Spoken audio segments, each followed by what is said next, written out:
はい、皆さんどうもこんにちは、奥沢です。さて今日紹介するのはこちら新しいソニーの Xperia 5 Mark V になります。これはね、以前動画でも紹介した Xperia 1 Mark V の、弟分っていうような位置づけの機種になっているんですけど、兄貴分の1 Mark V がその圧倒的なクオリティで非常に高い評価を得たのと、同じ新型のイメージセンサーのメインカメラを搭載しています。その分こっちのね Xperia 1 Mark V は価格がね、だいたい20万ぐらいしてちょっと予算的に厳しいと感じてた人もね、ちょっといるんじゃないかなと思うんですけど、となるとこの同じカメラを搭載した Xperia 5 Mark V の価格はとか、そもそもなんかレンズの数減ってないとか、いろいろ気になるポイントがあると思うんですけど、今日はそのあたりを5分でサクッとね解説したいなと思います。もう1分ぐらい経ったよねじゃあそれじゃあね、早速見ていきましょう。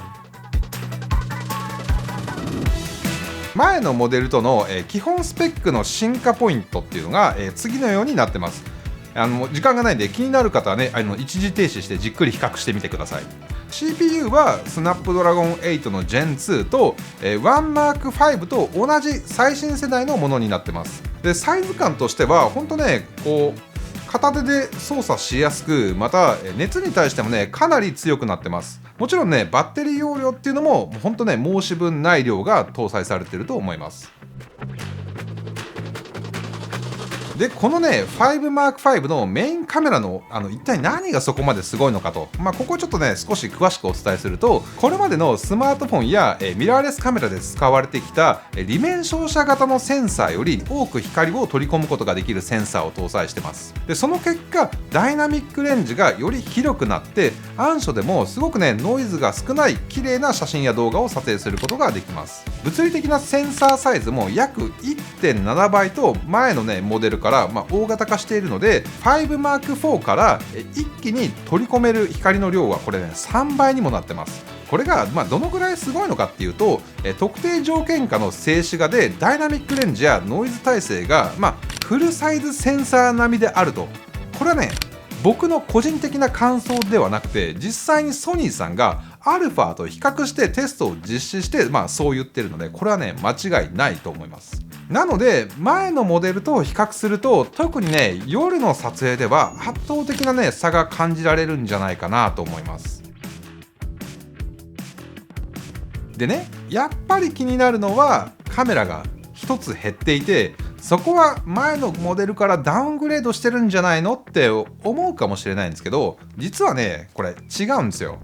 これはメインカメラが進化したことで単純にね不要になったんです。現にねカメラを起動しても 0.7 倍1倍2倍の3つの倍率からちゃんとしっかりと選択して撮影することができます。このね1倍と2倍が新しいメインカメラのセンサーを使ってるんですよ。2倍を選ぶと 1.7 倍に大型化した50メガピクセルのセンサーの、ピクセルピニングを解除して、でセンサーの中央部分だけをこうクロップして撮影することで 48mm 相当のカメラとなって、それが実質今回のね3つ目のカメラとなってるんですよ。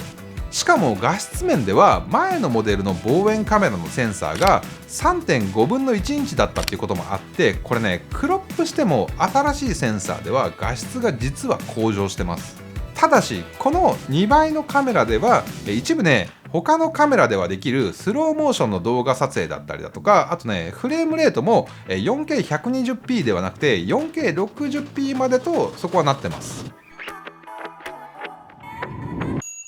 もちろんこれまでも背景をぼかした写真を撮ることはできたんですけれども、基本的にスマートフォンの背景ボケ機能ってこれねソフトウェアの処理によって背景をぼかしてるわけじゃないですか。なのでそこのアルゴリズムがすごくその背景ボケの綺麗さを左右するんですけど、今回のアップデートではねそれがものすごく自然に、やっぱりソニーはねカメラメーカーだなって思いましたね。すごく僕が普段撮ってるミラーレスカメラと、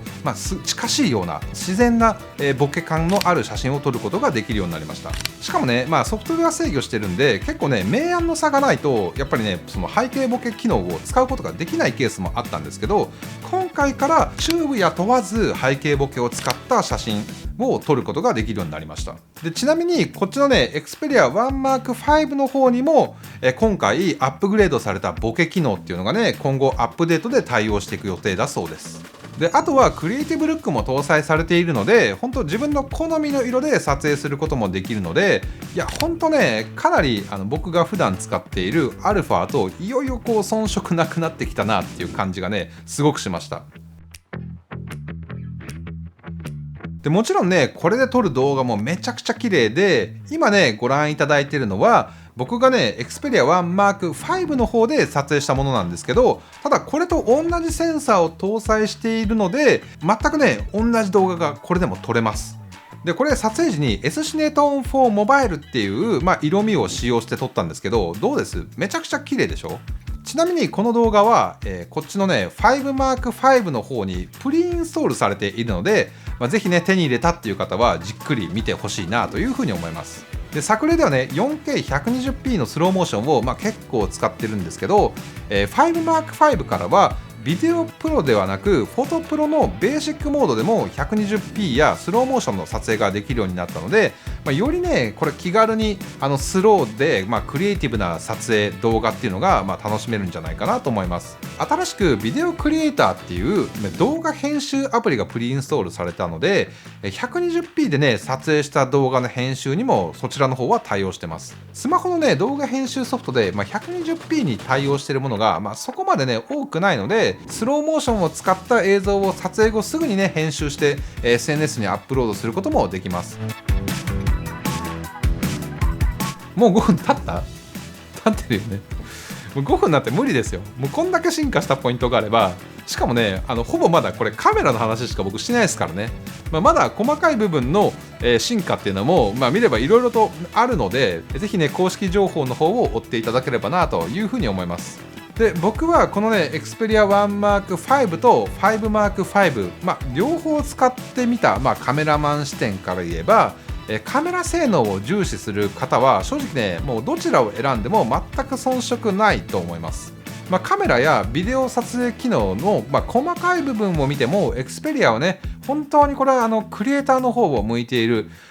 カメラじゃないなスマートフォンですねスマートフォンだなと思います。ただ現時点では僕も価格が分かんないんですけど、前のモデルの 1M4 と 5M4 の価格差がだいたい55,000円ぐらいなので、おそらくいくらか値上げはあっても十分コスパのいいモデルになるんじゃないかなと思います。なので4K ディスプレイなどモリモリのねフラグシップの 1M5 に行くのか、お財布に優しくてコンパクトな 5M5 に行くのか、それはねもう皆さん次第かなと。そんなこと言われてもね決められないという方はぜひね店頭の方に足を運んで、実際にその違いを体験してもらえればなというふうに思います。はい、というわけで、本日の動画は以上となります。それではまた次の動画でお会いしましょう。ピース。